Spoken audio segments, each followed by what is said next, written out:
Hello, I'm Angela.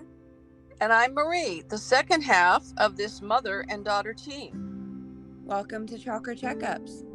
We're here to guide you on your quest for spiritual knowledge and enlightenment. Welcome back. We are back again. Another week, another gift of hearing us talk. Yep, absolutely. No, I don't know. What do you got for us today, Mom? Well, what comes to mind is I had a friend that I asked him what he believes in, and he said, I know one thing absolutely for sure. We are all racing towards our death. We're racing towards that point in time, and we're going to get there. I don't know if I want to be the turtle or the hare in this scenario, but I know this for sure. It is the circle of life. So, and I think there's a lot of curiosity about what happens after someone dies. What happens when we die? Where do we go? Well, I think where you go, it depends a lot on you. Okay. It depends a lot on you. Like, do you think there's like a good place and a bad place? And if you've been a good little girl, you go to heaven? No. Straight up. Okay. Actually, from my experience, I've spent a lot of time with people that have died actually and gone right over to the astral right after they died, been with them on the astral, and then have seen them in the days and weeks that followed. So here's what I do know, and of course I don't know it all, but that's by a long shot. Some people do go right into a white light. Now, I don't know what's on the other end of that white light. Maybe that is heaven, and maybe there's a lot of good things happening in that white light, and maybe that is the best of all options. I honestly haven't gone into that white light consciously. I would hope not. And come back. I mean, I'm sure I've done it in other lifetimes. So that could be heaven, or what people call heaven. Mm-hmm. I don't know. I can't speak to something I don't know, but I do know the white light exists, and I have seen people walk into it. Mm-hmm. So that's one thing that happens. The other thing that happens to people that are really not good people, or really bad, malevolent, mean, nasty, murdering, abusing people, Mm-hmm. is that they go into an area that sometimes is populated or sometimes just themselves, but it kind of has the vibration of them. Interesting. Okay. So they're kind of in like a prison of, they're definitely in a contained space that the angels set up that they cannot leave, and it has a vibration of who they are and what they did. Okay. In a way, they're trapped by their very own mind and their very own mindset, and they're there for however long the angels want them to be there, probably until they reincarnate into another lifetime, which is probably also has a similar vibration to where they've been. Okay. Sometimes people will go into those kind of spaces because, not because they're bad, but because they have a very particular belief and there's no place else for them to go. um, God isn't going to show up and say, you must believe in me now that you're dead, or you have to believe in angels, or you have to believe in anything, because we actually are in a place of free will. Mm-hmm. So if what you believe doesn't exist, isn't real, isn't really out there somewhere, then the angels just set up this little theater of your belief system so you can be there until you figure that out. Okay. And then they send someone like me, and I actually do this. Even though I'm alive here now, I do spend time with these people that have passed, and go to their little rooms and, go in and say, you know, this may not be all that there is. There's other things out there, and there are other belief systems, and, there's love and light and things like that. And they usually tell me to leave. Well, you can just F right off with that. Basically, that's about it. And then I just very nicely say, okay, but I just wanted you to know. Oh. Like, I'm here. I'm just going to plant this little seed in your room here. And I'll see you in another 3 months, or whatever. Okay. And that's really what happens. And I guess there are probably, I don't know how many people there are like that. There's probably millions of people like that. But there's lots of space in this other dimension and lots of patient angels, and I suppose after a while they'll put them into a life, reincarnate them into a life where they can be with a family that might give them another option and give them another perspective and change their mind, as it were. Mm-hmm. And then they can begin to examine other possibilities, or not. Or not. How many times do you think a soul reincarnates? Or, well, and how long does it take, do you think, before the soul reincarnates? Well, it really, really varies. I mean, I have done readings on people that I was pretty sure had a lifetime in, like, the 1200s, and have only been here like once or twice since then. Oh, So that's okay. really a long time. Now, my last lifetime, when they dropped the bomb in Japan and Nagasaki, I was killed in that bomb blast. I remember walking down the street when it happened. And then I was born in 1953. So that was a pretty quick reincarnation. Whoa. And I woke up really, really pissed off about war and bombs and all of that sort of stuff. Even when I was very young, I'm really anti-war. I've always been anti-war, still am, because I had a good life and they wrecked it. Yeah, that. Yeah. Wow. I didn't know that you had remembered that. Yeah, and yeah, I was happy and I liked my life, and then boom, and I was not happy about that. So sometimes you can come back pretty darn fast. Okay. What do And you think that depends on?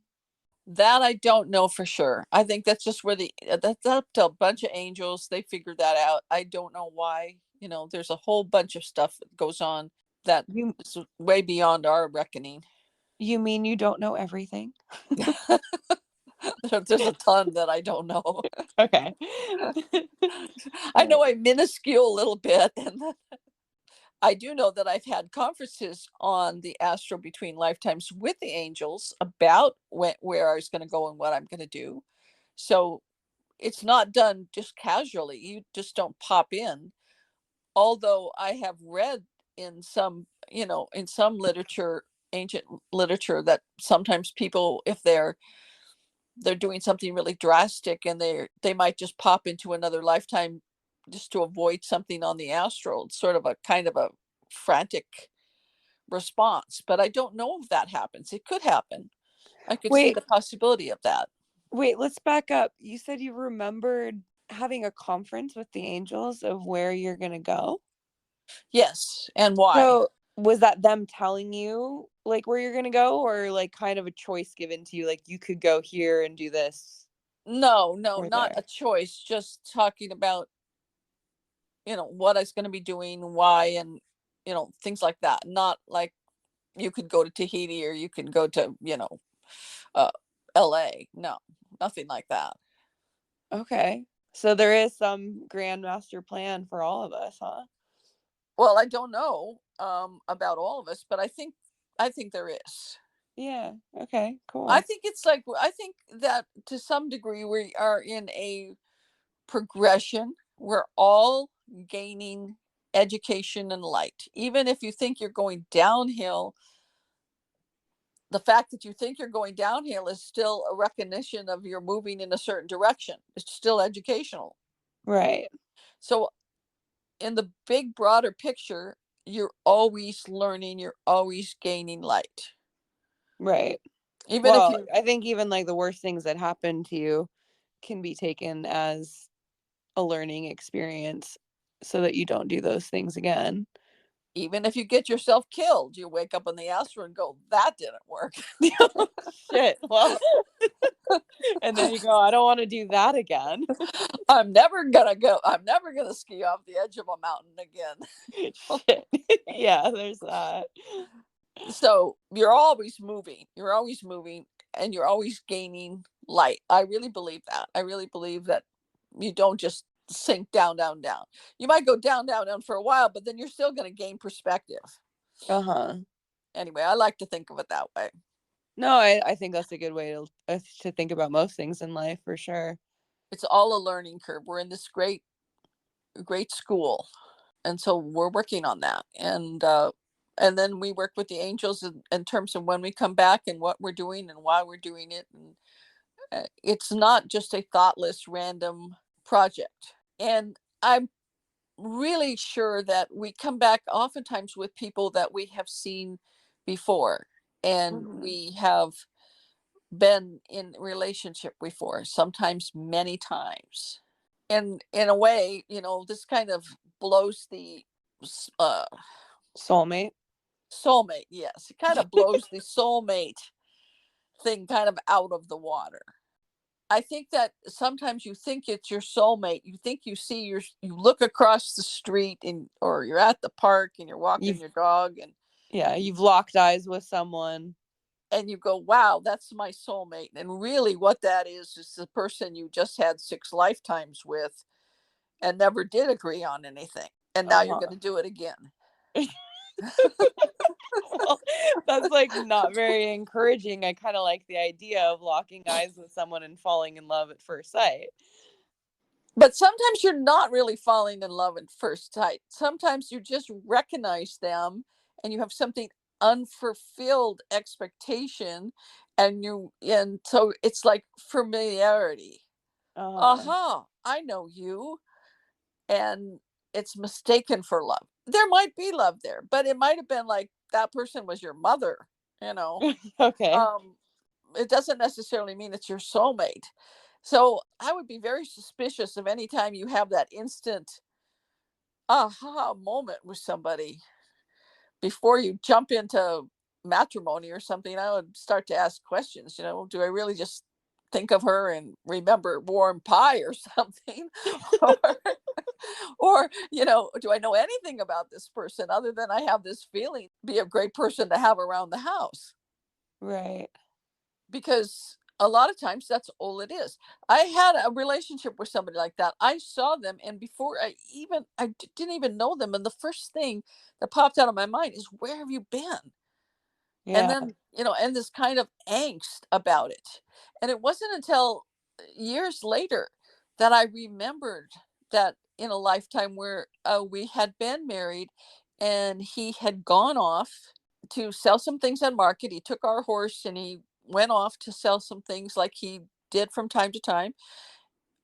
All good. And he didn't come back. And later he was found dead and the horse was taken.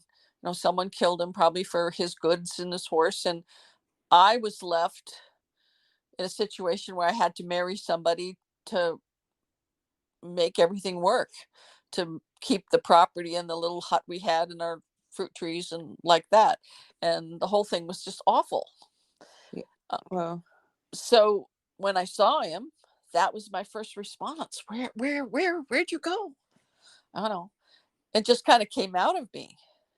But I also had that feeling like, wow, I know you. And I did like the person, but in this lifetime, he was very dysfunctional. Well, probably from being murdered in his last lifetime of just trying to provide for the family. I can't imagine that would help you very much. Right. And a lot of times we do carry that stuff. We carry this trauma and maybe the sense of failure and the fright, everything about that. It was just like 2 unfulfilled expectations meeting again. And ultimately it didn't work. So he had the same kind of feeling towards you in that moment, and then you guys did date for a while? Yes, we did. Actually, we lived together for several years. And then what happens is then you begin to see who you're with now as opposed to who you remember in your psyche from another time. And it's sort of like one thing dissolves and then you're stuck with this other thing and you're like, whoa, this is, where are we now? And I think that's what happens to a lot of people. They find someone from another lifetime, and for a while, for a year or maybe sometimes more than a year, they're kind of running on a kind of a deep psychic memory from another life. And that's kind of all they're seeing. And then they kind of snap out of it that at some point, and they're really looking at who they're with in this life and all of the baggage or the personality of that person has now. And it's like suddenly they're like, who is this person? Yeah, wow. Why have they changed? They haven't really changed at all, but you But never you looked just at have them. this unconscious expectation of who they were before. And that's who you were really focusing on. You weren't focusing on them, you were focusing on a memory. You were in love with a memory, not with who they are in this moment, which isn't really very fair to them, but it happens. Yeah. Wow, that's crazy. And it happens a lot. How And conscious do you think we are affected by a lot of these past lives?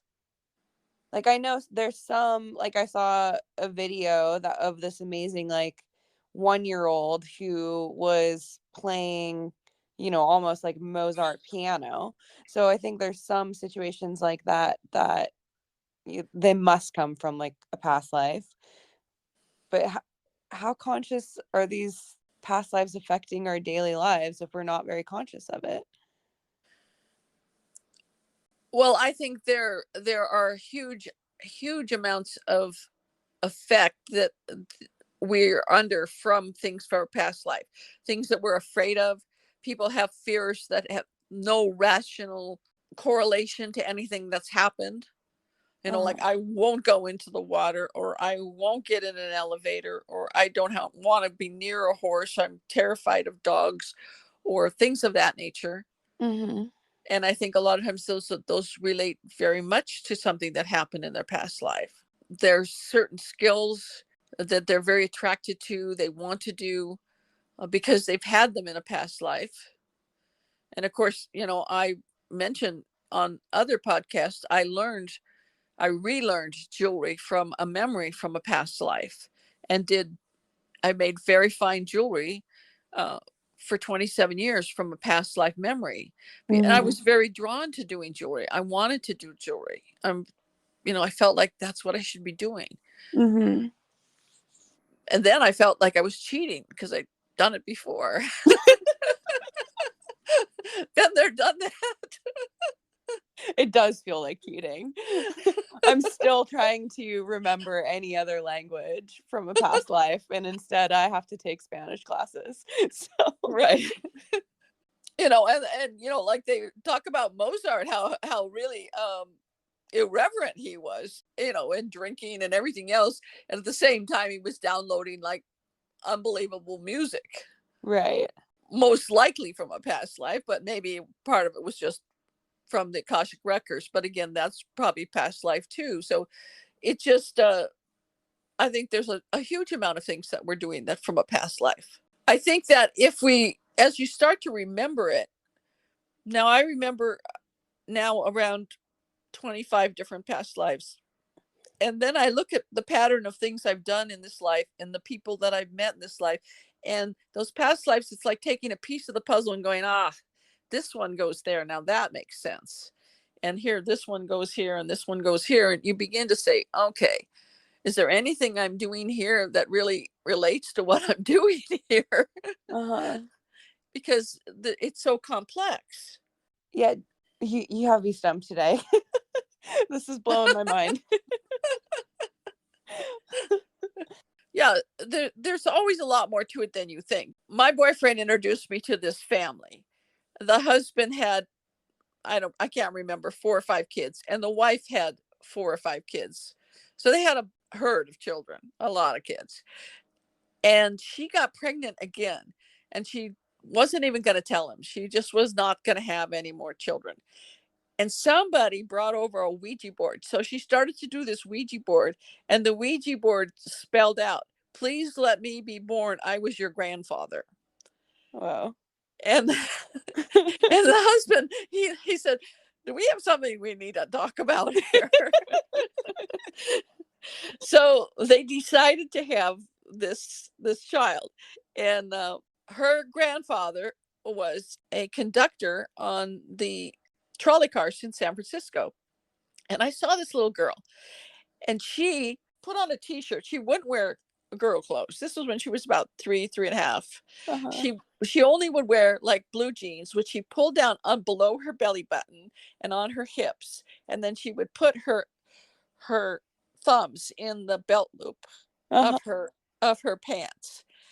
And then she walked in this funny way like an old man. And then she took some cardboard and rolled it into the sleeve of her t-shirt like they used to roll cigarette packs Uh-huh. in the sleeve of men used to do. And then she'd put a pencil behind her ear, and then she'd say, put your nickel in the box, move to the back of the car. And she was running around doing this. No one told her anything about trolley cars or anything like that. She just was being a trolley car driver, and in her outfit and her attitude and everything. And it was a lot to get her to turn into a little girl. Wow. And you can say, well, no, there's no such thing as reincarnation. But then what do you do when you have kids like that? Right. My parents had a friend that their little boy, they took him to a house party, and they had a pool table downstairs, and the kid just started telling them everything about playing pool, every bit of slang about playing pool. They had no idea this kid had never even seen a pool table. But when he saw it, it's like he knew everything about playing pool. He knew what different shots were called. He knew everything about it. That's amazing. Yeah, he just did. He just knew it. Well, and I know you had talked to me before, but you had an interesting theory on our LGBTQ community, in that you said sometimes souls are getting reincarnated so fast that you may feel like a woman if you're born a man, etc., just because that's who you've been in the last few lifetimes. Yeah, and not to say there's anything right or wrong about either way, but I do feel like sometimes somebody's like they're a man, they're a man, they're a man, then they're a woman, and it just doesn't feel right to them. Right. And it's almost like, what happened here? This just isn't the Yeah, way it should I be. don't identify as a man because I haven't been. I haven't been. Yeah, I think it's just like an interesting thing to think about. And then they might turn around in the next life and not be again. In the lifetimes I remember, most of them I've been men. I have not been a woman very often, and I wasn't very happy about being a woman in this lifetime. Mm-hmm. And most of the, and I've not been a white person. And I was like, when I woke up this lifetime, and from a very early age, I'm like, there must be a big mistake here. Wait a minute. I'm a girl and I'm white. I mean, hello. Yeah. Yeah. What is going on here? So you must have loved your brother talking about white as a board and seeing Casper, huh? Oh yeah, my brother. Yeah, I have such white skin that when I was little, it was just, you could see the veins on all my skin. I was so pale, and oh, but Yeah, not a lot to be very happy about there. no, not a lot, no. But I just, I just thought that was a big mistake. Somebody made a really big mistake here. Yeah. The angel sent you on a mission. Maybe I needed to get a different perspective. Actually, probably see the other side. That could be it as well. That could be it. Have a little bit more compassion for the other side. I'm still working on that one. But at any rate, but I think that happens a lot. You identify Yeah. with one particular sex more, and then if you get switched up, that can be really awkward. Yeah.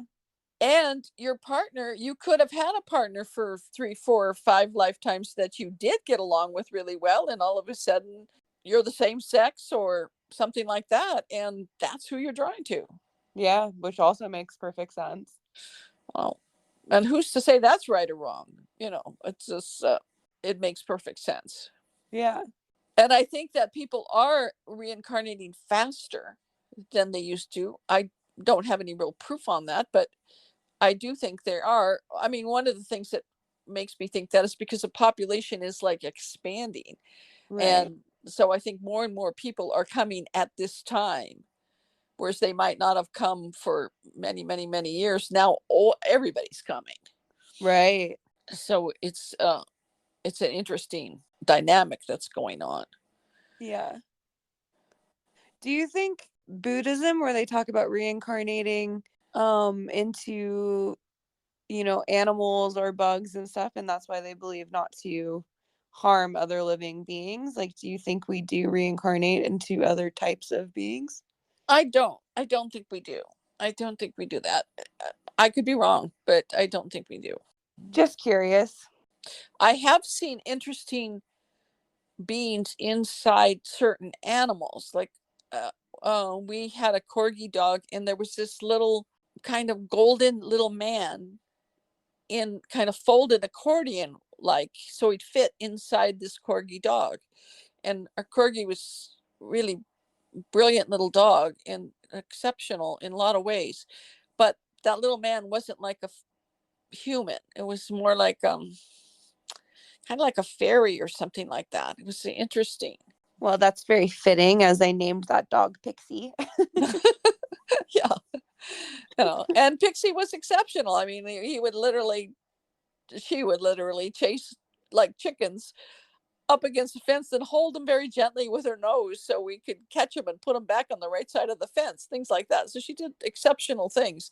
There was a smart, smart dog. Yeah. So I've seen things like that inside of certain animals, but not every animal. Uh-huh. Other animals I've seen just very bright lights inside of, like you would see inside of a fairy or a plant diva. Uh-huh. It's hard for me to think that those would make a leap to a human type spirit. Maybe they do at some point. Uh-huh. And I don't know, if somebody killed somebody, why degrade the dogs by putting them in a dog? I mean, dogs. I mean, I don't know. I feel like coming back as one of these rich people's dogs is like the life to live. Really? You get fed every day, you get to take naps and go on walks, like people pet your ears and you don't have to go to a job. Like you get to play with your toy and get belly rubs. I would love to come back as one of my animals. Yeah, I had a friend that what they did for her horse, she spent $4,000 a month on different treatments for her horse. I mean, today my horse is having massage, tomorrow cranial sacral, then she has a photo shoot, and then she has an exercise thing, then she's got her swim therapy, and I'm like, wow, can I be your horse? Yeah, I would like to be that horse.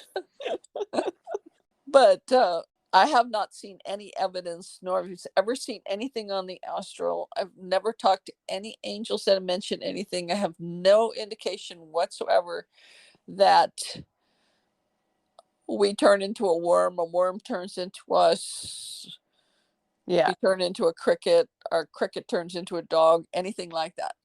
Uh-huh. I don't know where the Buddhists get that. They may be right. Yeah, there's no way to know. They say Buddha always said, you may be right. I'll say the same thing. They may be right. Yeah. Don't know. I don't know. Okay. Moving on. Moving on. Well, so moving on, we've talked about death a little bit and reincarnation, but let's talk about the aspect of the person that gets left behind. Like someone in your life has left, passed away, or something. Like, how do we deal with that sort of grief? Well, it's an interesting thing. I think there's parts of separation and grief and death that are pretty much understood in our society and dealt with fairly well. And there are other parts that are kind of, people aren't conscious of at all and they don't understand Uh-huh. and are not Like, dealt with. so most people are in our society are aware of the 5 stages of grief, which are denial, anger, bargaining, depression, and then acceptance. Yes. And it's probably true to some degree, all of that exists. The thing that I think that people on one level know and but don't really think about, because I'm psychic, I see it as in a different way. Uh-huh. My mother recently passed. I'm 70 years old, so I had a 70-year relationship with my mother. In the last 20 years, I've spent more time living with her than anywhere else. In all of the last 10 years, I lived with her totally that time. And I took care of her during that time.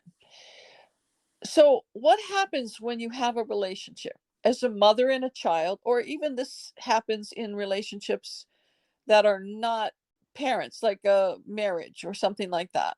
Uh-huh. Or You even a friendship. or even a friendship. And these don't always end in death. It won't matter because you can be grieving in other situations other than when somebody passes. You start to interact with each other and you start to build thought forms together. You make plans together. I'm going to be your mother and I'm going to love you forever. We're going to take care of each other and we're going to do things. We're going to go to the park. I'm going to make your clothes. You're going to go to school. I'm going to be at your wedding. You put all these thoughts together, hundreds and thousands of thoughts that, and thoughts are things, and thoughts attract other thoughts, and they become a more and more powerful construct. And over many, many years, that construct gets stronger and stronger.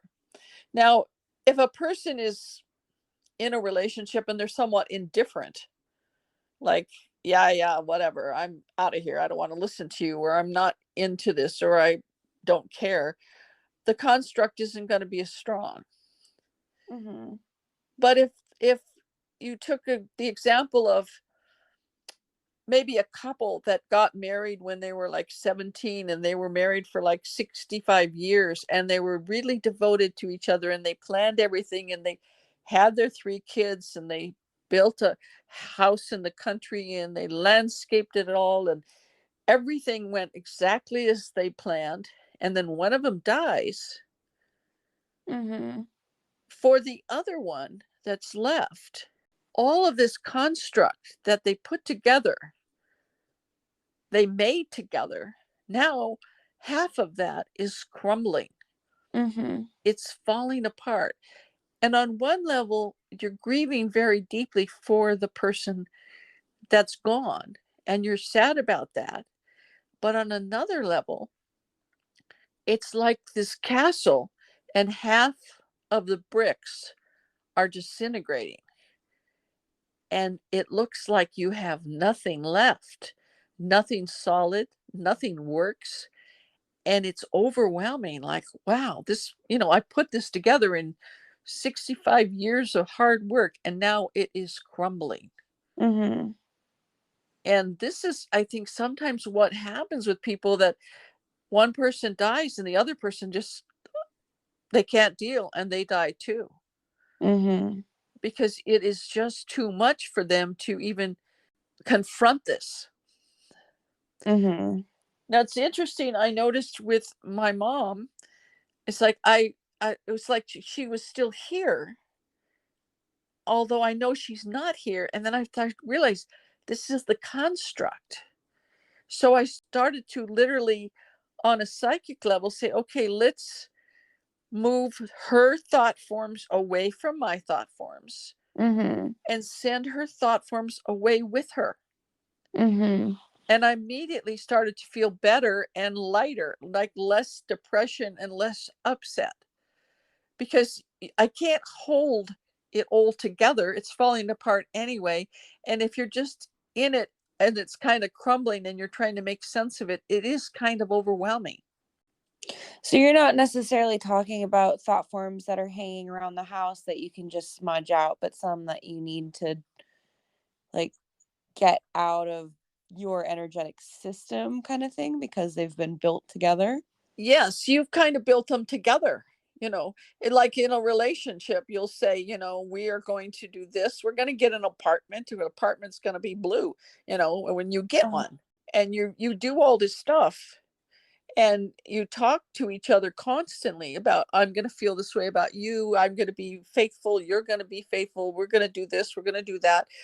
And it's so many thoughts. It's way beyond what you would believe in a religion.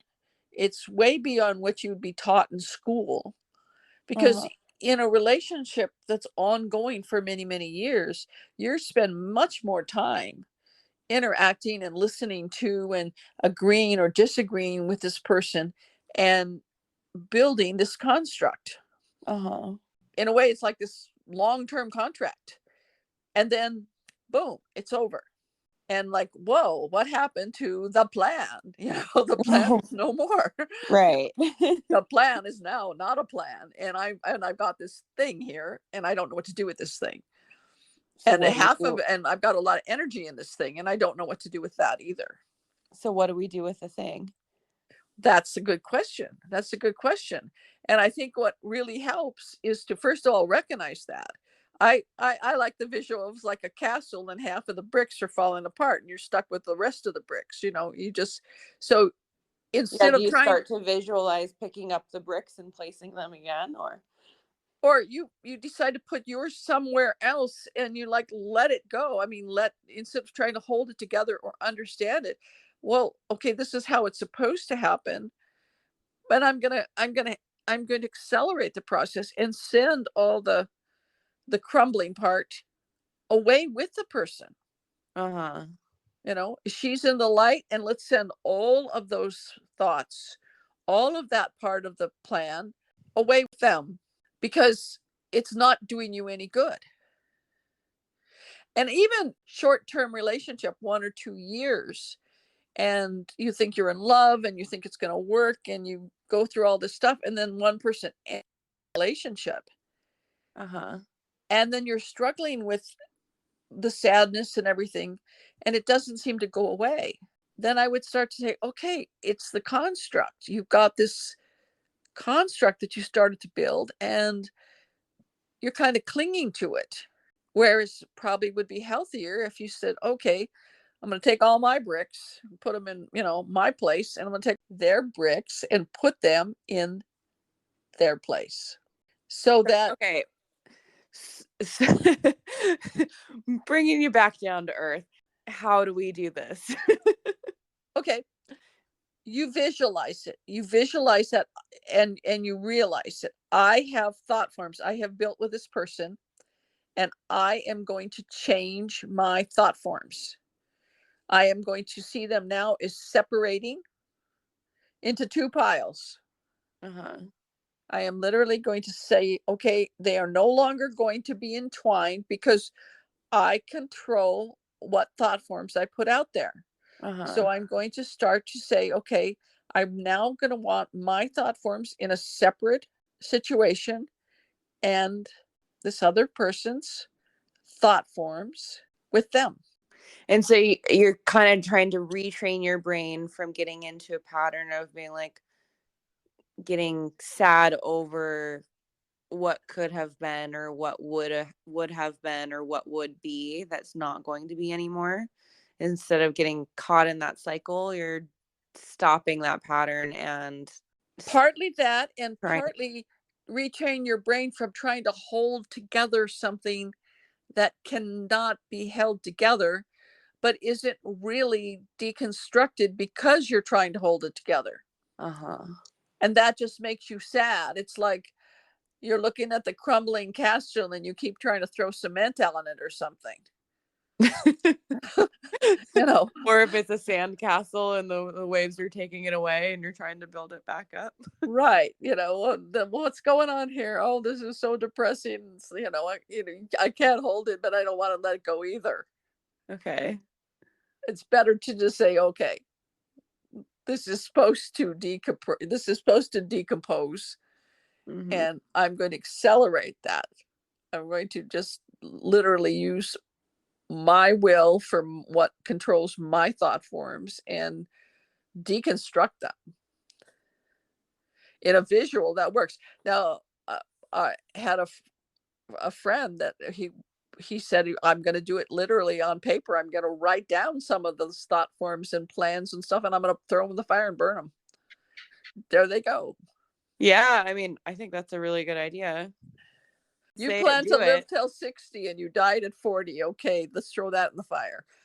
Everything that you feel that was supposed to be there and it's no longer there, write them down and burn them. And I think that the people that have this lingering depression and this heart-wrenching stuff going on that they just can't pull out of, and it goes beyond what would be considered like a normal time. It's not that their grief isn't real or their pain isn't real. I know it is, but it'll be easier when they deconstruct this, because they're not in it so deeply in this big thought form every day. I noticed that I've just been working on this with my mother for about 4 or 5 days, and I already feel much better. Just getting some of the thought forms, because she was big on making plans that involved both of us all the time. She was always talking about what plan she had for both of us. And so, and obviously none of that's going to happen. So I want to get all that out and away, and I have to build my own plans. That's the healthy thing to do. Do you think there's other like energetic exercises of how someone can handle their depression or have it managed in a better way? Like, in addition to the deconstructing thought forms or burning these ideas up in flames? If you're talking about just depression about someone who's passed, yes. One thing about depression that people don't seem to understand is depression is often suppressed anger. People are angry, and one of the things that they don't want to say is that I'm pissed off at you for dying. Sometimes if someone's been sick for a long time, the truth is, I'm angry that you lived so long, and I'm pissed off that you died. And which is just like a really hard thing to wrap your head around, in the acceptance of those thoughts even being okay. Right. So you don't feel good with that. So then you just don't want to express that. Someone says, how do you feel? Oh, I'm really pissed off that they lived so long, and I'm really pissed off that they died. People, they're not going to take that very well. So you don't want to say that, so you're just depressed. You're just holding on to it, and you don't know what to do with it. But you could write that out and burn that. Or you could start a journal of just exactly how I really feel about this whole thing. Call it something like that. How exactly do I feel about what has transpired, and what expectations did I never get out of this relationship, or this, and now it's gone. And there's probably a big list for a lot of people. And then they can just start to look at that, and maybe some of those are things they want to try to recreate with someone else, and maybe there's some of those they never want to recreate, and then they can just examine that a little bit and start to take control instead of just floundering. The point is that thoughts are things. They're like rubber balls or gooey pancakes. They have substance. They can be felt. They can be tactile. They're not just nothing. So, which makes a lot of sense when you put it in terms of a family member that dies that might be like distant and not much of a part of your daily life. You love them, but you're not so affected by that in your day-to-day life. They're not there. Right. Yeah, you get over that more quickly. Right. But if you were like a twin or something, a little with a sister or some brother, and all of a sudden, and they die suddenly, right, you can be really devastated, like you're just had everything all wound around each other, and then boom, one's gone. Right. And it is the same with relationship. And again, you don't have to die. You can have a relationship that you just think is just the perfect relationship, and you're so happy and everything's great. And you've got, I think it's worse when people have very strong minds and they've got a good ability to make plans and they can visualize things, because those Mm-hmm. people make stronger thought forms. Mm-hmm. So they develop all these thoughts about the relationship and about everything that's going to happen and how their lives are going to intertwine, and all of that stuff is going on. And then when it deconstructs, The whole world has crumbled. their whole world is crumbled, and they've put a lot of energy into it. They Uh-huh. put a huge amount of energy into it. So it's hard to conceive, like, how did this fall apart? And they'll talk about it like, wow, my world has fallen apart, Uh-huh. because that's what's happening. You know, you think of it again like a castle, and every other brick is turning to dust. It Or like that game of the Jenga where you're pulling out each brick at a time until it falls down. Yeah, exactly. And you have no choice. So despite all of your mental effort and all of what you have constructed, particularly when someone dies, you have no choice. Uh-huh. Your vote doesn't count. And that's part of the depression, is not that it's not so much sadness as you're pissed off because you didn't get a choice. Mm-hmm. So I guess the better way to handle it would be then to start building like positive thoughts about your life on your own, then like, okay, this is what I'm gonna start build for me. Yes, new thought forms, new positive thought forms. Mm-hmm. And in the episode How to Get Rid of Your Ex, I talk about putting a person, yourself, in a circle of blue light, and a person that you want to separate from in a circle of blue light.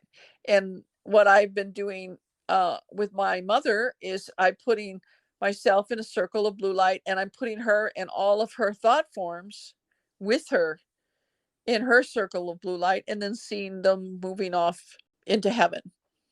Uh-huh. So that I've got this delineated idea going on in my creation, that here I am here, and her and all of her thought forms are here, and they are moving away. And how do you feel? I feel good.